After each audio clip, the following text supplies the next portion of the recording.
Well, welcome everybody. It's a very, very special day to have Stan with us. And in my introduction, I'm just going to explain a little bit how we got to meet and know and become friends. Stan, years ago in 2015, actually, I was in the city of David, and I was in the enclosure there, and I was with a lady called Una Gear, and Una and I were having tea and bickies, and then Una had to go into one of the rooms. She said, "Could you just wait here, Greg? God is speaking to me." And when she came out, she had this big key, a very big key. She said, "This is the key of David, and I've had it in a perfume jar, and I'd like to present it to you because, you know, up ahead, there's going to be quite an influence in Australia for Israel." And she had a little prayer cloth, and she said, "Could I pray for you?" And I got on my knees, and she got on her knees, and then she put the cloth over both of us. It was sort of like a chiffon prayer cloth. And as we began to pray, another lady sort of just came in to the veranda and, very boldly lifted up the prayer cloth and interrupted our prayer and said, "Are you Pastor Greg from the Gold Coast, from Kings?" And I thought, if we were on the Gold Coast, that would be one thing, but we're in the city of David in Jerusalem, And I said, "Yes, I am." She said, "That's all I need to know. Can I speak to you afterwards?" And then she hopped under the prayer cloth with us, I didn't know the lady. I'd never seen her before in my life. Of course, I've come to know her and love her, and that was Joy Helen. And afterwards, so I had a meeting on, and she walked and talked with me, and she said, "Can I," after we'd come out of that time under the cloth, we were walking to catch a taxi, and she said, "Would you please be interested in having Stan Goodenough come and speak in your church when he comes out to Australia?" Now, ordinarily, I wouldn't have heard of Stan, except that about a month earlier, a lady in our church had come up and given me a CD. And on the CD, it said Stan Goodenough. And I'd been playing that CD in my car for about a month regarding these days and the responsibility of Australia taking up the weight of responsibility for its responsibility for the nation of Israel, its friendship and its protection and its voice for Israel. And so I had been listening to that about 3 times. And so when she said, "Would you like Stan Goodenough to come into your church?" it wasn't a name I hadn't heard. In fact, I've listened to the message several times. And I said, "Joy, this circumstance on my knees in the city of David, 20 meters from where the Ark of the Covenant would have been, you coming in, asking, with a key of David in my hand, and then you asking, 'Am I Pastor Greg from the Gold Coast, and would you like Stan to come?' I said, the answer is yes. I don't care what date it is. We're moving anything. Stan is coming to join us in our church." When Stan arrived at King's to preach, I prepped him on that, and I said, "Stan, here's the background of this," and so began our relationship together. It's been wonderful and fruitful. And so I truly believe the reason that we have Stan here today, and we are friends of Stan and the ministry Stan brings, that I believe he's a prophet to this nation. And I've told him so, and I believe God has spoken to him, and I believe the message is a message for this day. And I believe that as Christians, I wish every Christian would be so inclined to come and hear what Stan has to say, because our nation's in a particular situation right now, and this man speaks at the level of government. And we need to, in prayer, be praying for him in the level of government so that our nation will come into alignment with the kingdom of God in these days, particularly the nation of Israel. So that's by way of introduction, to let you know the weight and the respect that I have for this man of God. I believe God has sent him to us, and that I pray for all of you that follow Stan and listen to Stan's ministry, or you've never heard Stan before, open up your heart to hear the voice of the Lord today. Let's welcome Stan Goodenough as he comes to minister. Thank you, Stacey. That's loud.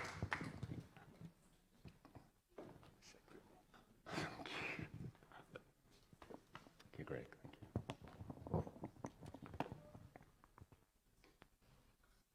Shalom, good morning. Shalom. Thank you. Okay, there's 2 rules of engagement when I speak to people. One is that you've got to smile at me. Yeah, and if you're not smiling at me, I'm going to look at you and smile at you until you do. All right. The other is that, and this is the more important one, that whatever you hear from me this morning, I don't want you to hear anything from me, to be quite frank. My heart is that you would hear from the King today. The one you were singing to, the King, our King, who's preparing to return to this planet, who's getting ready to come back to the land, to the city that he left 2,000 years ago. What is he saying to us as he prepares to come?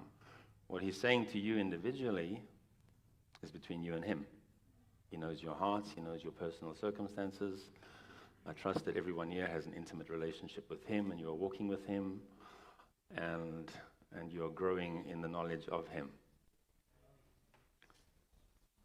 What I'm here to speak about this morning is perhaps more what he has to say to you as a collective, as a group of Australians, as Aussies in this land of yours, which is about as far away from Israel as you can get on the planet.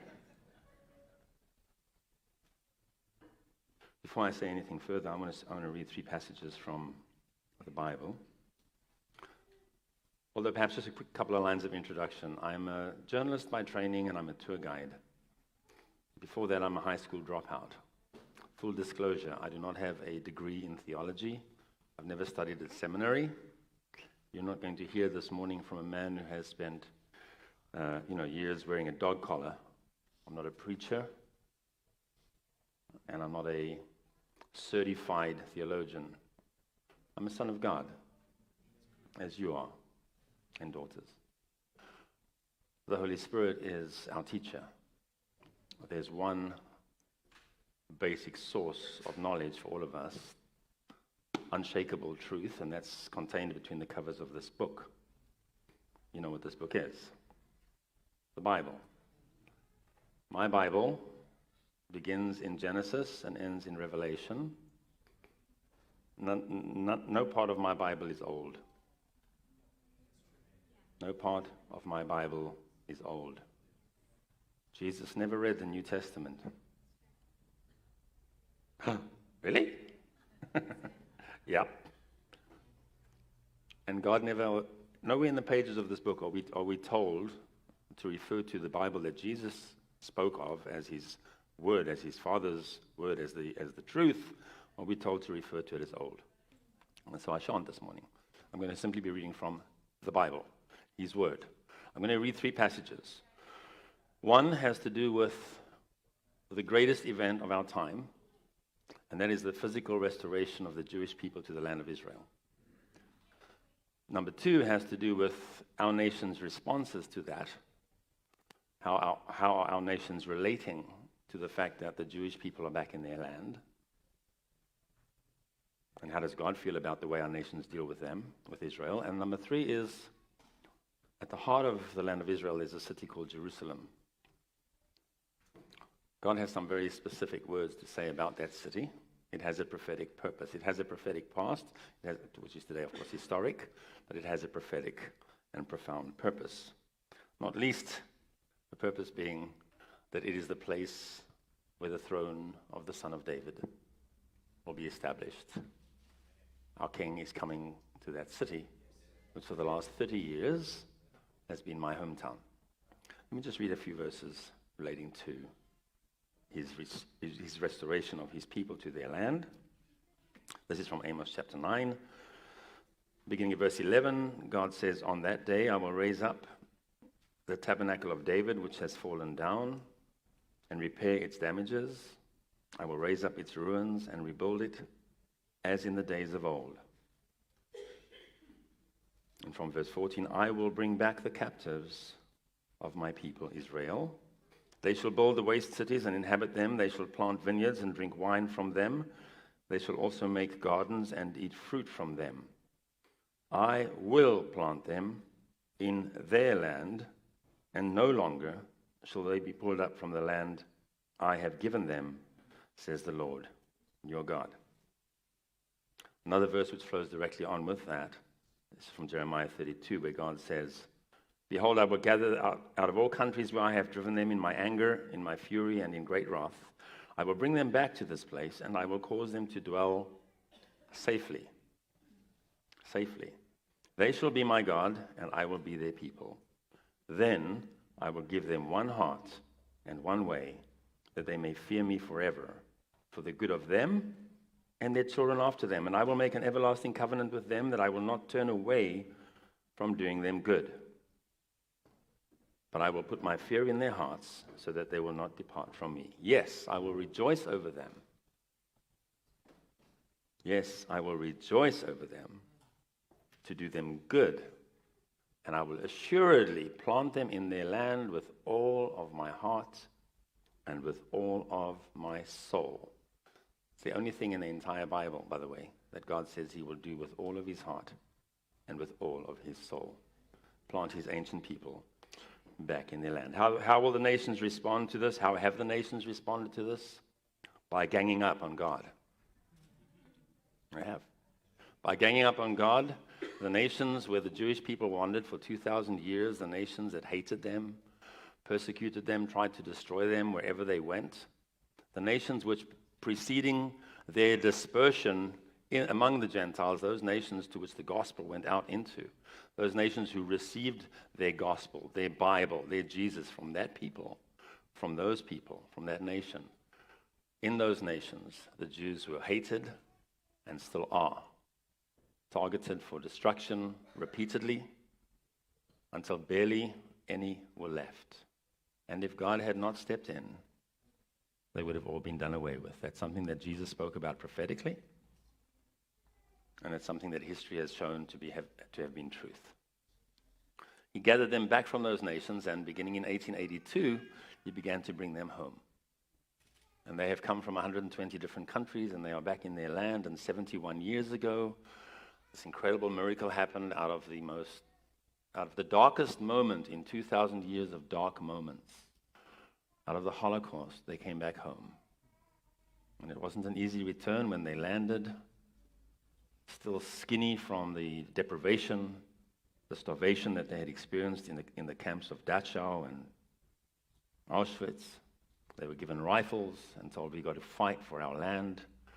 Without any training, they went to war, and having survived Hitler's Holocaust, they perished on the battlefields of their new homeland, the state of Israel. For 71 years, they have strived, and God has brought life, and God has brought hope, and God has brought resurrection of the nation and of the land. And how many of you have been there? All right, what's wrong with the rest of you? For those of you who were there 5 years ago, you wouldn't recognize Israel today. No exaggeration, the country is exploding with growth. It has such a bright future ahead of it, and it is surrounded by so much animosity, not only in the Arab world, but in the widest world as well. Israel is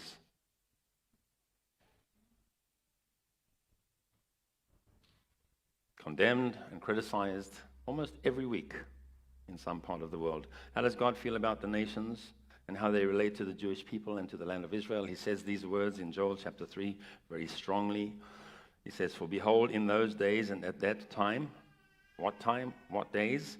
The very days I was just reading about, when I bring back the captives of Judah and Jerusalem, then at that time, which means at this time, I will gather all the nations and bring them down to the valley of Jehoshaphat, and I will enter into judgment with them there on account of my people, my heritage Israel, whom they have scattered among the nations.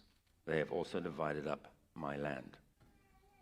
I'm not going to be speaking this morning about how nations feel about the land of Israel, particularly. It's been decades and decades in which the world has been caught up in this ostensible effort to bring peace to the Middle East, but ultimately its objective has been to reverse the restoration of the Jewish people to their land, the land God gave them back, using, among others, by the way, your country, 102 years ago now, at the forefront of that liberation of the land from nearly 700 years of Islamic control, the 800 light horsemen that charged at Beersheba, and the charge a year later at Semach on the Sea of Galilee drove those Islamic authorities out of the land just as the Jewish people began coming home.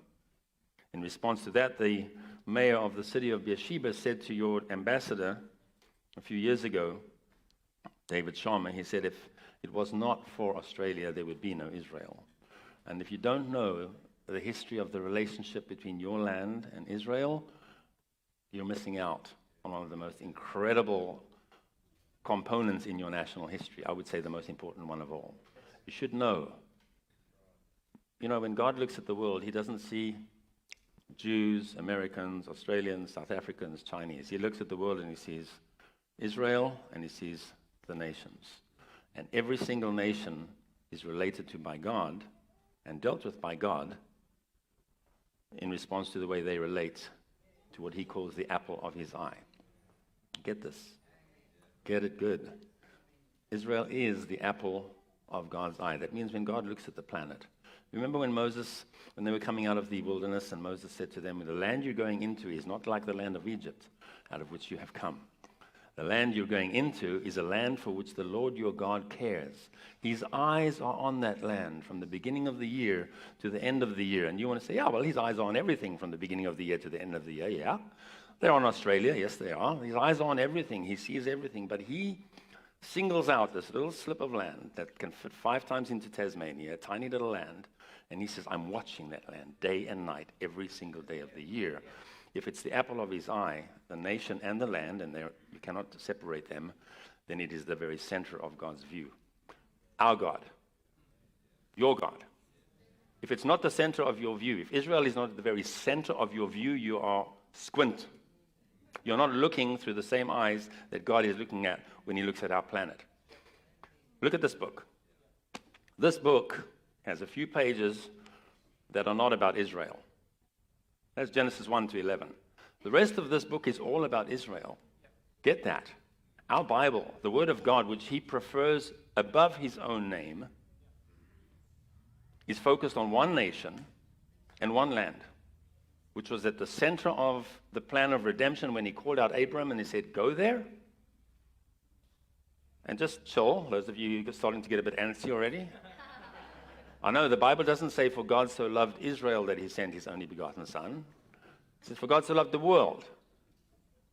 And when he called out Abram, he said, Abram, I'm calling you out to bless all the nations of the world. But God's choice was to use a nation, and that Jesus would have a country and would have a nationality, that Jesus would be Jewish from the... At what point does Jesus become Jewish? Well, that's a theological question we could have later. But did he ever lose his Jewishness? Will he ever lose his Jewish identity? Never. Never. He will always be the Lion of that tribe. It's his name, one of his many names. The whole world is stacking up against Israel, and we can read in many places about the future when the nations of the world come against Israel. When they do come against Israel, they're not coming against the land itself so specifically, as they are going to be drawn around a city called Jerusalem. God's going to gather them there. He's going to bring them into that battlefield, and that's what it's going to be. About Jerusalem, God says, this is Zechariah chapter 12, behold, I will make Jerusalem a cup of drunkenness to all the surrounding peoples when they lay siege against Judah and Jerusalem, and in that day it shall happen that I will make Jerusalem a very heavy stone for all peoples. All who would heave it away will surely be cut in pieces, though all nations of the earth are gathered against it. Just jumping forward a little bit. In that day I will make the governors of Judah like a firepan in the woodpile and like a fiery torch in the sheaves. They shall devour all the surrounding peoples on the right hand and on the left. But Jerusalem shall be inhabited again in her own place, Jerusalem. In that day the Lord will defend the inhabitants of Jerusalem. The one who is feeble among them in that day shall be like David, and the house of David shall be like God, like the angel of the Lord before them. It shall be in that day that I will seek to destroy all the nations that come against Jerusalem, and I will pour out on them, on the house of David, my spirit of grace and supplication. God speaks about a future destiny for the city of Jerusalem. The pinnacle of that destiny is the return of the king to that city. Jerusalem is the city of the great king in both the first part of our Bible and the second part of our Bible. It's its identity. He left there, he will return there. When he came down the mountain on the donkey, everyone there thought he was coming to be king, but he wasn't. He was coming to die. He's coming back to be king. When he comes back to be king, well, he is king already, but when he comes back to sit on his throne, he's not coming. I know we have in these Bible story illustrations, we see Jesus coming through the cloud on his white stallion, right? And around him are people blowing shofars and waving banners, and it's all like very Christian. Jesus isn't coming back like that. And I'm smiling on that side of my face, but I'll drop my smile right now because Jesus is coming back for war. He's coming back for war. He's coming back furious with our nations. Furious with our nations. And he is going to deal with them very specifically, not because of the national immorality that is expanding and bringing our nations increasingly into darkness. Not because of the sanctity of life battles that we are fighting, or the sanctity of marriage. He's coming to deal with the nations as nations because of the way they have related to that nation and to that city, the city of Jerusalem. I hope you know the background of Anzac history in the Middle East. If you don't know that, please find time to learn. Learn about the sacrifices, which I know you know about. You know sacrifices were made, but learn about the sacrifices that were made in the context of the restoration of the people of Israel to their land in order, as Charles Haddon Spurgeon said, back in the 19th century already. He said, the Jewish people will be gathered back to their land. They will become a political entity, a state, and then they will become a kingdom. Geopolitical developments like World War I, World War II, and the Holocaust, which was not the last, not the final, but one of the most recent and most extensive efforts of Satan to annihilate that nation. The Gulf Wars, the current escalation of tension in the Middle East that has a standoff developing between the United States and Israel and the United States allies on one hand and Iran on the other. The last 48 hours. I don't know if you're following. You maybe want to keep your dial tuned to that story that's developing there.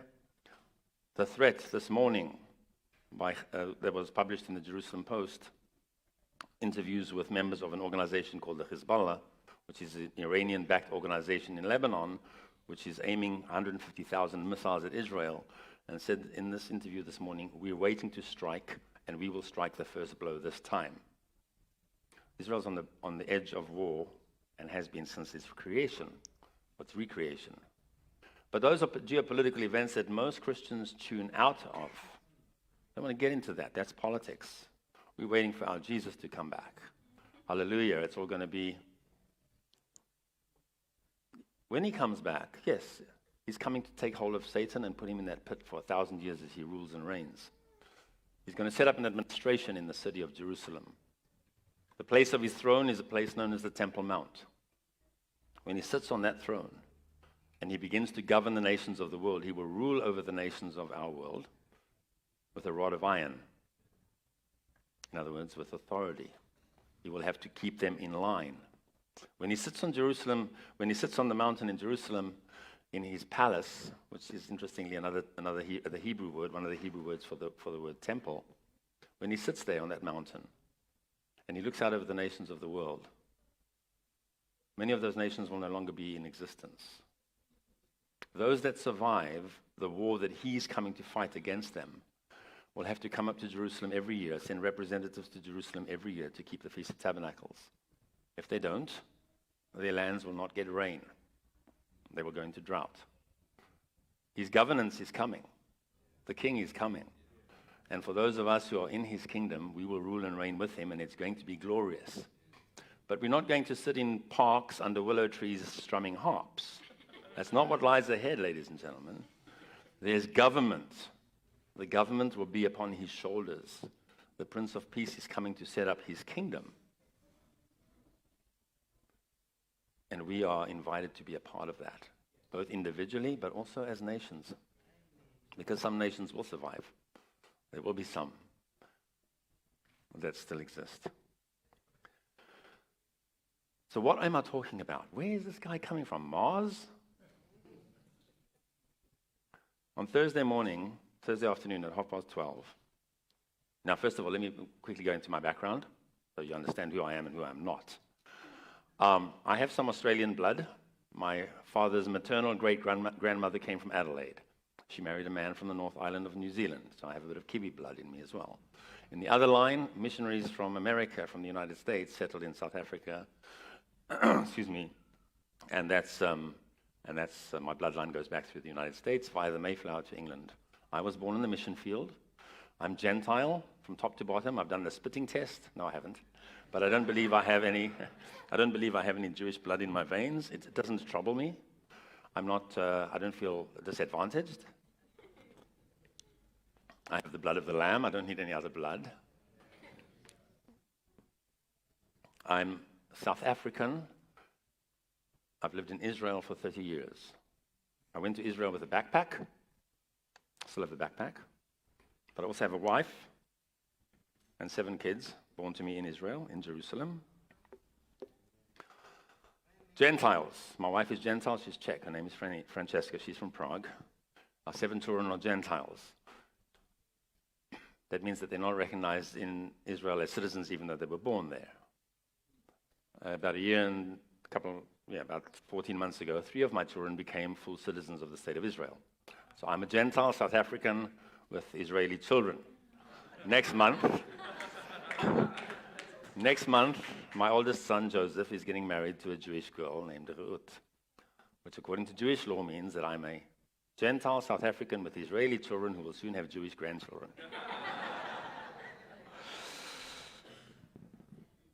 I think that's how it goes. Okay. I'm not Australian and I'm not Israeli. But on Thursday, I will be bringing a presentation in the federal parliament to some of your lawmakers concerning the question of Jerusalem. Let me just preempt this with a couple of thoughts about why I've come, and there's a bit of a history. When I came and we first met Greg, it wasn't my first visit here. I came down here for the first time in 2016.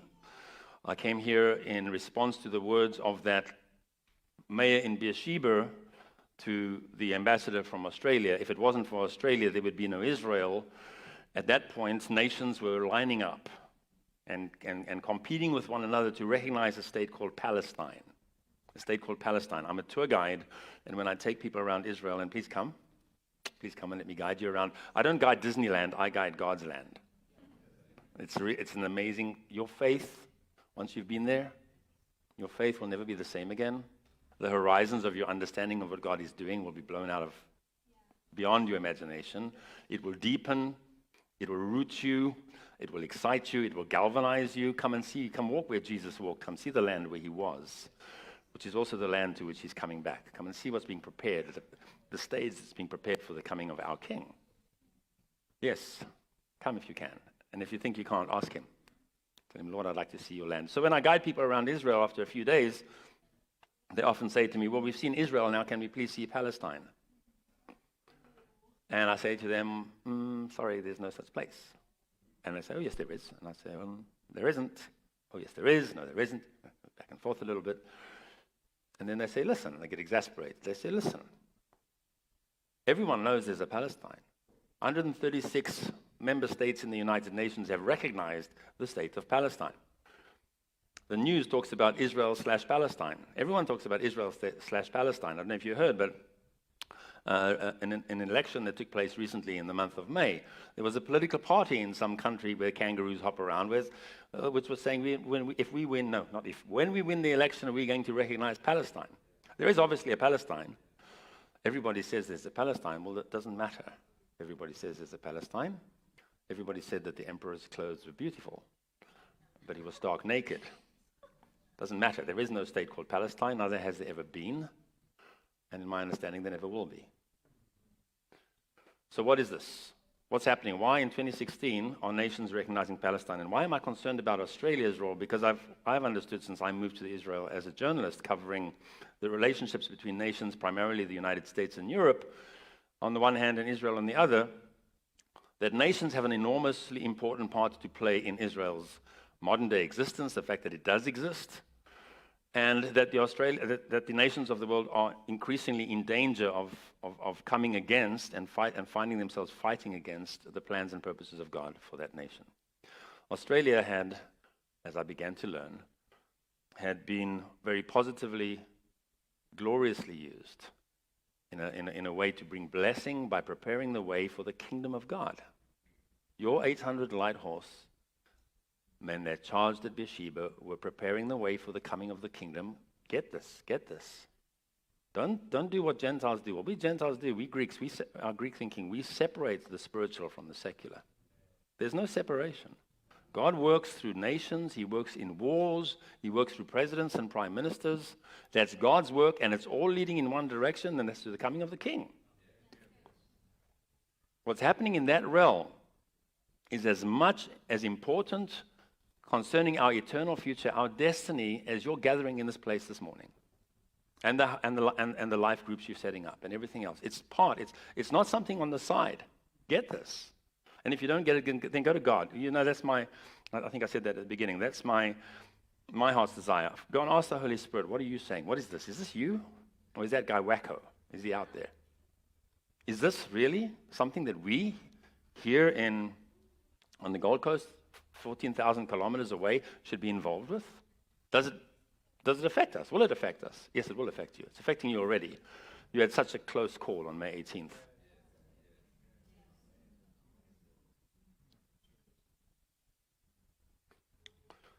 So I came down here because I was concerned that Australia would be sucked into this deception.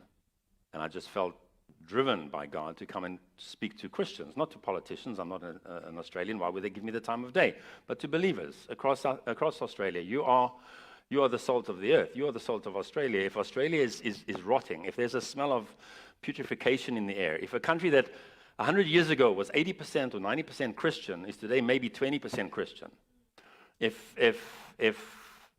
men are marrying men and babies are being aborted right after delivery, I mean, if your country is sliding into darkness, then there is a stench here. There's a spiritual rot that's set in, and believe me, I'm not talking from a position, I'm not standing up on a soapbox and looking down on you. My country, South Africa, is even further down that dark road. But there is a war for the soul of Australia. And you can go out and, try and fight this war in whichever direction you think the enemy is coming from, and you do, because this is what happened leading up to. I'm jumping ahead of myself, but I did beg for like 4 hours, and I was told I can't have 4 hours. So. I'm jumping ahead of myself a little bit, but I'm getting a sense that you're tracking with me. I hope I'm not losing you. So I came down initially because of the concern that Australia would recognize Palestine. While I was here, that process began. It was stopped. It was held back by the coalition, but it began to gain more and more support on the Labour Green side, if you like. And so, as I spoke to Christians around the country, I challenged you guys. I wasn't here in this church at that time, but I challenged Christians to stand on this book, the Book of Truth. We get our information about Israel from the news media. The news media is one great big liar. It is. It's one great big liar. Most journalists, and I'm a journalist, 97% of journalists are progressive liberals who have a perspective on the world and a perspective on Israel that is willing and prepared to deceive us about what's truth in Israel and create the fantasy, which is why there is widespread, almost universal belief that a place called Palestine exists. That's as a consequence of lies and misrepresentations in the media. We get our news and our information from the prince of the power of the air. And most of us, when we watch our TV, whatever, ABC, CNN, whatever it is, are not putting up a screen and saying, hang on a minute, this is a secular news source that's got a particular agenda here. They're talking about Israel. Do I believe that what they're saying is true? Because where they're coming from, what's their motive? We don't. We just listen and we swallow it and we are deceived by it. And so many Christians are deceived by it. And so they believe that there is a reality which is not there. The only real defense we have against a barrage of daily lies about Israel is this book. It's unshakable truth. And so the challenge put to Australian Christians at that point was stand up on the truth and proclaim it out loud. And around this country, a biblical statement was drawn up and signed by Christians across the United States saying this is our stand as Bible-believing Christians on the question of Israel. At the same time, a petition was signed which encouraged the then Abbott government to please not recognize the state of Palestine. That battle would continue, and there are all kinds of aspects I don't have time to get to right now. But up until now, there was no progress in that direction, but it did come very, very close. How many of you have heard of a rather strange and unique individual by the name of Donald Trump? I know you're far away from that situation too, but I think everybody followed his election campaign. As he ran for the presidency of the most powerful nation on earth, with nearly 400 million people in it, and all the issues that he had to deal with, right at the beginning of his campaign, he stood up and he said, if I become president of the United States, I will recognize Jerusalem as the capital of Israel and put my embassy there. And logical, sensible people would have said, well, what the heck? Whatever. What are you talking about? You've got China, you've got Putin, you've got stuff happening, you've got a massive country. You're talking about a little tiny land and a city that's not really relevant. Why are you bringing this into the election campaign? The cynics and the never-Trumpers, as they've come to be called, parodied him and said, you're just trying to get the Jewish vote. But guess what? After he became president, he recognized Jerusalem as capital, and he moved the embassy there. How many of you have heard of Trump Heights? Anybody heard of Trump Heights? Trump Heights is a new town on the Golan Heights named after a certain gentleman called Donald Trump. Very soon in Jerusalem, there'll be a new train station opened up. It'll be at the end of the tram line that runs down to the Western Wall, as close as you can get to the Temple Mount, the holiest place for the Jewish people, the holiest place to God, actually. That new station is going to be named after Donald Trump. A coin was struck by religious Jews in Israel after Mr. Trump moved the embassy there with a likeness of Donald Trump's face and Cyrus's face. And Jewish Israelis said, that Donald Trump has prepared the way. Just as Cyrus said, go back and build a temple, Donald Trump has prepared the way for us to come and build our temple. That is some of the thinking that's happening over there, which is probably off the radar screen of most of you folk here. However, in October last year, out of the blue, in a place called Wentworth, where the former ambassador David Sharma was running in a by-election, a man called Scott Morrison began to talk about Jerusalem and an embassy move. Did that provoke a firestorm or what? So what led up to that and what happened? What's actually going on here? And why is it relevant to us? And where's it headed? In the run-up to that election, of course, you had Mr. Abbott was removed, and then Mr. Turnbull was removed, and then you had this incredible amount of instability taking place in the domestically politically. And I remember, because I was in the Parliament House when the spill happened that removed Malcolm from office, there was a lot of anger in the country directed against the coalition, specifically the Liberal Party. There was a lot of disappointment.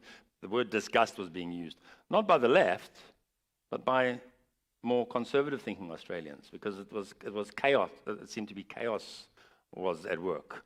One prime minister was being spat out after another one was being spat out, and now here's Mr. Morrison in, and we've got to run for elections. Well, these guys who lead this party, they will be responsible for taking us into, or for us ending up under a Labour-led government. Now, please forgive me, ladies and gentlemen. I know I'm not Australian, and I'm speaking about your domestic politics. I'm not trying to step on any toes here. My position, sometimes they say, you're so close to the forest you cannot see the trees. You guys are close. This is your story. It's your story, and in the run-up to the May election, the issues that confronted you, the issues that you were concerned about, were issues here close at home. Taxation, energy issues, climate change, all these different things that were like driving the media machine that was feeding into the election campaign. But from where we are in Israel, the Israeli government and Israelis, Jews, who look around the world and they see a world almost all the way around, almost universally, a world that hates Israel. Politically speaking, Israel is hated by almost every nation on earth. That's how they feel, and that's what manifests in the halls of the United Nations. If you don't know that, if you think I'm exaggerating, just go and do a hand count, just go do a count of how many condemnations are passed against Israel in the United Nations every year. More than against all other countries on earth combined. The United Nations singles out one country every year for a day of condemnation. And it's not North Korea, and it's not Iran, and it's not Russia, and it's not China. It's this little democracy in the Middle East. From their perspective, from their point of view, as they look out over the world, they see a world that is anti-Israel. They're pushing back against it. They're trying very hard to develop relationships and to use the I in Israel stands for innovation. 0.06% of the world's population wins something like 30% of the world's Nobel Prizes. If you have a cell phone, if you have a computer that's faster than the old dinosaurs we used to have, if you eat cherry tomatoes in your salads, if you go online, Google happy cows in Israel, and find out about how Israel's dairy farming brings double the amount of milk out of every cow every year than you get from an Australian cow. Go learn about Israel's innovation in agriculture, in medicine, in all kinds of technological fields. And in water, this little country offers its innovative gifts to the world. And under the leadership of the current Prime Minister, Benjamin Netanyahu, who yesterday became the longest-serving Prime Minister in Israel's history, they've been making efforts to forge relationships with nations around the world, based largely on what they can offer and what nations can get as a blessing from them. And Israel blesses many nations in many ways. Despite this, hostility grows, continues to grow, and its primary focus is against Israel, leveled against Israel's security. The creation of two states in that little land would be suicidal for Israel. We know that from history. That's not political propaganda, it's simple fact. So they feel alone, and they feel increasingly isolated, and they're looking around the world for friends, and they have a good mate down under. They know that. So what happened after what did Mr. Morrison say at Wentworth last year? He said, "I'm prepared to think about, not do anything, just reevaluate Australian policy on Jerusalem. I'm prepared to think about moving the Australian embassy to Jerusalem." It was on December the 6th, 2 years ago, that Donald Trump said that he would move the American embassy to Jerusalem. The day before, in the Senate, in Canberra, a petition signed by thousands of Aussies from Elcho Island to Tasmania and everywhere in between was tabled, calling on the Australian government to move its embassy to Jerusalem. It was tabled and it disappeared. Nobody reported on it virtually. Nobody knows about it. I'm sure most of you in this room don't even know that it happened. It was the day before Mr. Trump said that that's what he was going to do. But there is movement in that direction. There is widespread support, also in the young movements in the Liberal Party and other parts of the country. Widespread support for Australia doing what's right and fair, because that's what it is, right and fair by Israel, recognizing Jerusalem as its capital. I wrote a letter. Well, let me just follow up with that, and then I'll bring myself to this. So Mr. Morrison made this, allowed people to think that he would just give consideration to making this move, and the response was vicious, right across the spectrum.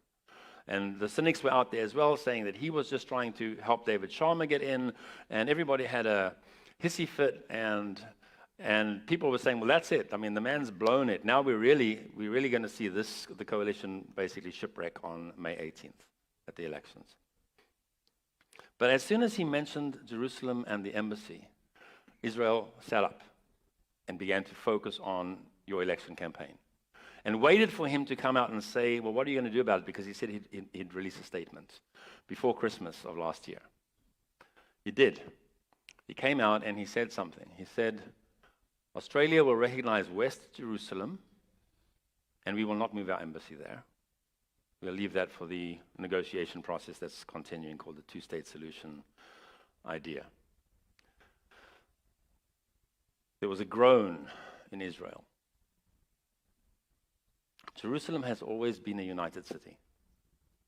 Go back to the earliest references to the city back in 3,700 years ago in antiquity. No matter who has controlled Jerusalem, whether it was in the Jebusite days or in the days of the Israelites, King David, or the sons of David, or when other empires ruled and swallowed up that land, Jerusalem was always a united city. In the days of Jesus, it was a single city. When the Crusaders went and turned that part of the world into the kingdom of Jerusalem, it was a single united city. It's never been a divided city. I wrote as much to Senator Erica Betts a few weeks ago, and I showed him the history of a city that has never been divided. And I said to him, Senator, your prime minister has just redivided Jerusalem. By recognizing West Jerusalem, he has perpetrated something which is an anomaly, which is an aberration. You see what happened with the creation of Israel, with Israel's birth in 1948, modern-day Israel. The city of Jerusalem was a battlefield which saw Jordan occupying the eastern half, illegally occupying the eastern half of the city. And in the Six-Day War of 1967, when Israel drove the Jordanians out and put the city back together again, that returned the city to its original, nearly 4,000-year-old status as a united single city. The Israeli government passed a law in 1981 in the Knesset saying Jerusalem is the eternal and indivisible capital of the state of Israel. So that's one point. Another point is this. Under international law, every country has the right to choose its capital. Every country has the right. And under international law, every other country is supposed to recognize and honor that choice. So I sent some of your senators, I sent them a list of all of Israel's embassies and high commissions around the world. You've got dozens and dozens of them. Every single one of them is in the capital designated by the host country and has its embassy there. There was only one which I drew a highlighter through, one single exception, and that is Jerusalem. And it's not the only disputed city. I mean, those who say, oh, but it's disputed, and people are saying, no, it's not the only disputed city. There are other areas, there are other parts of this world where there is dispute over land and over the cities and over capitals. It doesn't matter. The country has the right to designate the city as its capital, and other countries are supposed to honor that. And why, I asked Senator Abbas, why is Australia making this one exception? To our shame as Christians, it was a non-Christian senator by the name of James Patterson, who in his maiden speech in March 2016 said, we need to recognize Jerusalem as the capital of Israel, and we need to put our embassy there because it is the right thing to do. That's the only reason he gave. He didn't come with long arguments and historical documentation. He said it's the right thing to do, and he's absolutely right. It is the right thing to do. It's the right thing to do, and when the backlash that was directed against Mr. Morrison came after he said, well, we'll recognize West Jerusalem, over in Israel they said, oh no, our friend, Australia, has made a mistake. Please fix it. That's their message. The message of high-ranking officials in the Netanyahu government to Australia and to Mr. Morrison, especially since he now has become prime minister in his own right, in what he called himself a miraculous election victory. Fix it. There was a mistake. You tried to please both sides, you ended up pleasing neither side. Please fix this thing. There's something here you call giving everybody a fair go. Is that what you call it? Fair go? Every country on earth is recognized, it has the right and has its right honored, its choice honored of capital city. and your embassies are there, but why not in Israel? Why not in Jerusalem? There is a postcard on your seat. Some of you would have seen it. It said, "Let's get the embassy moving to Jerusalem," or something it says. This is the initiative of an Australian lady. Put this together herself, and when she heard I was going around the country, she said, "Please take these with you," and she sent some on, and Joy Halen sent some around.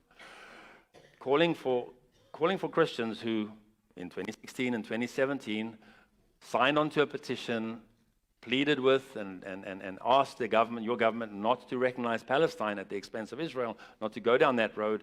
Now, asking them to come behind and pray that your country will not be one of those that injures itself against the immovable stone of Jerusalem.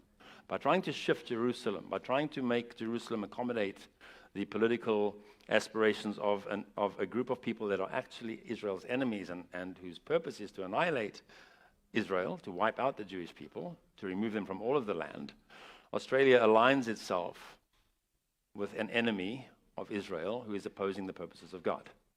And if you do that, instead of blessing Israel, you curse her.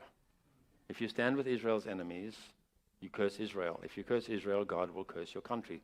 It's not me saying that, it's him saying that. His word says it. It's the most original foundational biblical principle.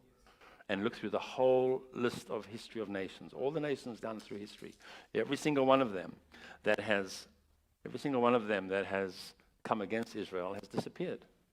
And I would love to talk about one of the biggest empires and what it did. Its betrayal of the Jewish people and how it went from being an empire on which the sun never set to being an island today, which is of very little significance. But that has been the history of nations who have opposed Israel. Your nation stands almost alone. 100 years of mostly positive relationships with Jewish people and with Israel since it became state.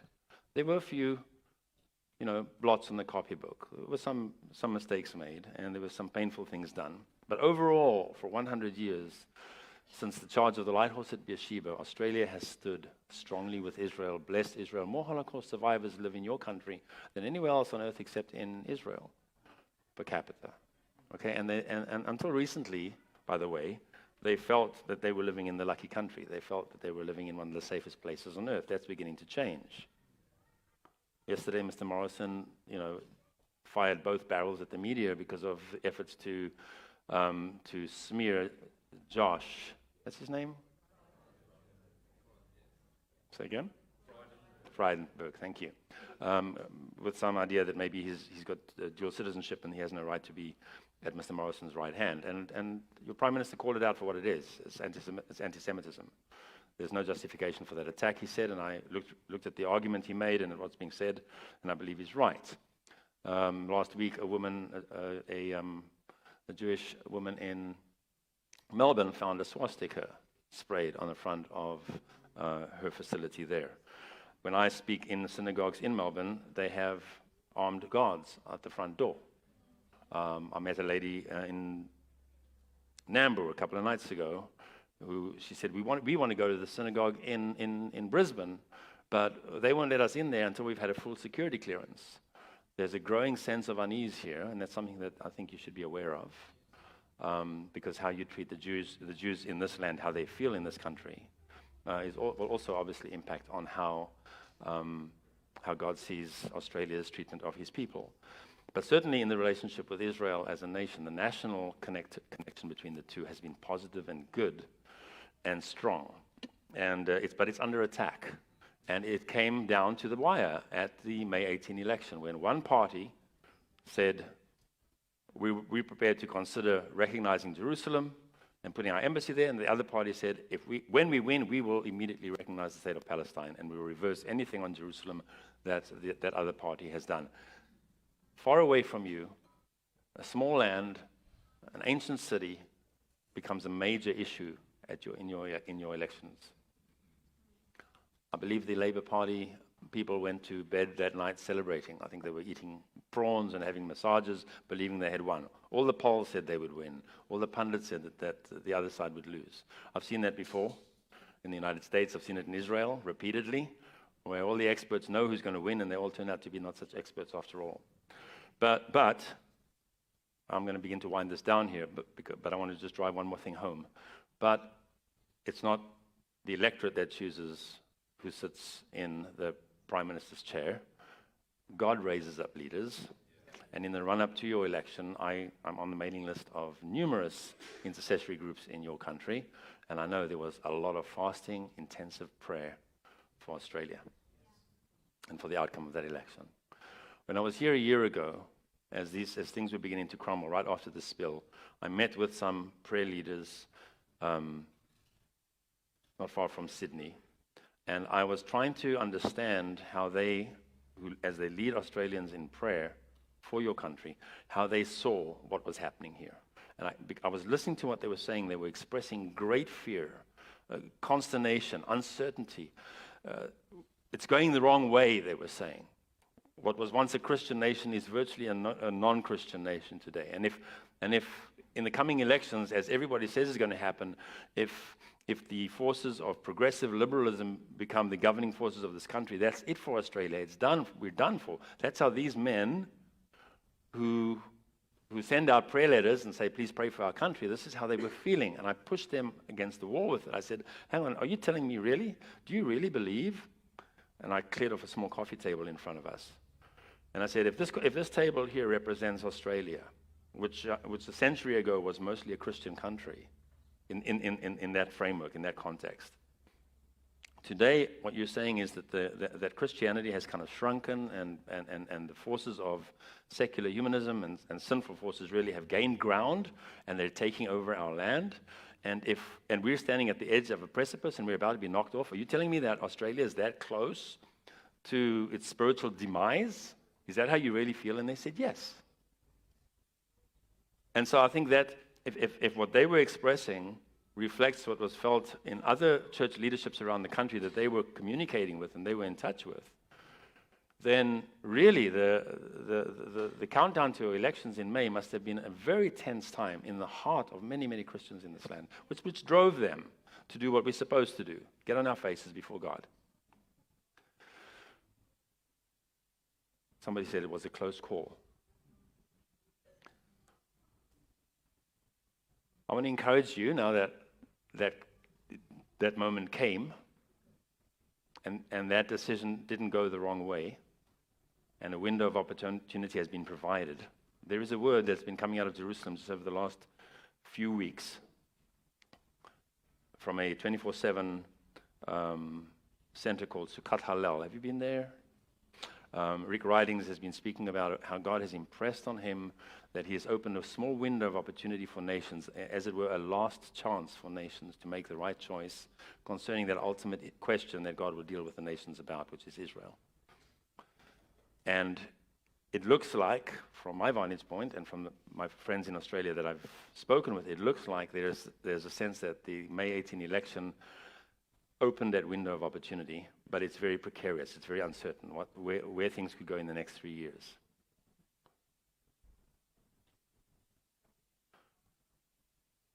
When we fight spiritual battles and we see an answer to prayer, there is a temptation, I think, to say, okay, we won that one, let's go fishing or surfing or something. But I think Australia is in a very critical battlefield right now, and a very, very intense moment in your national history. Now, again, this is national history we're talking about here. The times of the Gentiles are winding down. The set time to favor Zion has come. 2,000 years ago, God turned his face away from Israel, and the Jewish people fell into the shadow of God's disfavor and of his judgment because of their unfaithfulness. And for 2,000 years, the Gentile nations have been receiving the light of the gospel, which went out with Paul and has gone almost all the way around the world, and Gentiles have come into the kingdom. The times of the Gentiles have seen Gentile domination of the land of Israel, Gentile control over Jerusalem, but also blessing as the gospel of the kingdom has gone all over the world, and all nations have come in. But that time is coming to an end. God is turning his face back to Zion. His light is rising again over that land, and our nations are falling into shadow. They are. And in the end, they will go into darkness. At the very end, they will go into darkness. And the only place where there will be light is where there is a church that is plugged into the light source, where God's face is shining over the land and the city to which he is sending his Son. Arise, shine, for your light has come, God says to that land and to that city. Arise, shine, for your light has come, and the glory of the Lord is risen upon you. Darkness will cover the nations, and a gross darkness the peoples, but over you my light will shine. Our King is coming to Jerusalem. When he sits on his throne, if he sat there today, and he looked for emissaries to send to help rule the world as we will one day govern the world with him, there are only 2 embassies that he will see if he came today. There's only 2 countries that have their national governmental representatives in the city of Jerusalem. One is the United States, and the other is Ecuador. Ecuador is thinking of moving out, going back to Tel Aviv. And so one of the things that I'll be trying to impress, and please pray for me if you think about it, at 12:30 on Thursday, I'll be trying to communicate to your leadership, is that not only is this the right thing to do, but it's a very critical moment. If Australia was to make the move now, when when Donald Trump moved his embassy there was a lot of fury, but that's died down. It's fact. The embassy's there. The only fury is coming from the world that hates Trump at the moment, but the embassy's there. But there's an election campaign next year in the United States, and they're already discussing among themselves, those who want to run for president next year, they're already discussing among themselves whether or not they'll remove their embassy from Jerusalem as well, put it back in Tel Aviv. Oh, there's one more thing I have to say. How many of you have heard of the great Southlands of the Holy Spirit? When De Queiroz made that prophetic statement, tell me, did he say Southland or Southlands? Plural, right. Okay, so get this if you can, and then take this to prayer, because I think God may have a strategy here. And if we think God has a strategy, then that's a good direction to pray into. God, is this what you're doing? Is this your will? Then come behind, we want to come behind it in prayer. We want to agree in prayer. Last week, I flew out of Europe. Out of Prague, where my wife comes from. And the day that I caught my plane, I got a phone call from a Christian leader in the Czech Republic. He said to me, Stan, yesterday Brussels, that's to say the European Union, they attempted to pass a resolution forbidding any country in Europe from moving their embassies to Jerusalem. This was last Thursday. They rolled out a resolution saying it is illegal for any European country to put its embassy in Jerusalem. They put it out there was a debate, and there was a vote. It had to be 100% agreed to. Otherwise, it wouldn't stand. 2 countries opposed. One was Czech Republic, and one was Hungary. So the resolution fell flat. So it didn't happen. Yes. Now, track with me a little bit. The Czech Republic is part of a 4-nation group called the Vizag group. It's Czech Republic, Slovakia, Hungary, and Poland. The Czech Republic is going to be chairman and president of that group in the coming months. And they are going to take a resolution which they have now circulated in their upper and lower house. And they have got more than a quarter of their senators and a quarter of their version of congressmen have signed on to it, calling for the immediate moving of the Czech embassy to Jerusalem. They're going to take that letter to the Vizag group, and they're going to say, Hungary, Poland, Slovakia, stand with us. Let's put our embassies together in Jerusalem. Let's do this thing together. Let's make this move. So this is something that's coming up there. Now down here, there's been an incredible work of God out in the islands in the Pacific. A few weeks ago, or a couple of years ago, Samoa rewrote its constitution and declared itself to be a specifically Christian nation. It's right there in the constitution, the new constitution of Samoa. The Solomon Islands, Samoa, Vanuatu became the first country to recognize Jerusalem, preceding Donald Trump even, and Papua New Guinea. There is Christian faith at a government level there that is very pro-Israel. And there is a potential gateway for an Australian move on the embassy question, which if it did it in conjunction with 4 or 5 of the island states would see the great southlands of the Holy Spirit, if you like, making this move together. There is an effort underway to bring that initiative to the ears and to discussion level in Canberra. And that will also be mentioned this week. At the end of the day, it's clear from His word. Your country, your beautiful country, and it is beautiful. And I believe that I've seen more of it than many of you have. Because I've been around and around, and I'm going around again. I'm going down to Sydney tomorrow, and then I'm going all the way down to Tasmania, and then all the way up to the top end, and then coming around again. All the way around in circle to speak to congregations, to speak to groups, to encourage Aussie Christians to unite in prayer with the same intensity that many of you prayed for a specific result in the recent election. To unite in prayer behind your new Prime Minister, who happens to be a grafted-in, blood-bought Son of God Himself, unabashedly, unashamedly, praising the Lord, just as many of you did so beautifully this morning. Come behind Him in prayer. You know, the pressures that a Prime Minister or a President come under from economic considerations, alliances, national pressures that are brought to bear when it comes to making controversial decisions, none as controversial as the issue of a relationship with Israel and Jerusalem. Mere mortals don't understand those kinds of pressures, and mere mortals cannot withstand them. Not Netanyahu, not Donald Trump, not Scott Morrison. It's not so important that you have a Prime Minister who is a believer.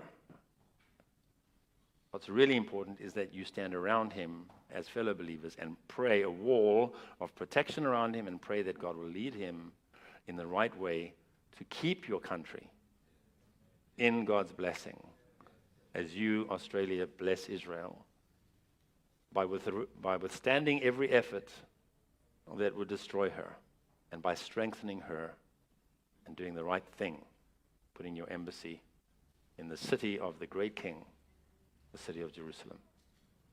Amen? Amen. Amen. Thank you.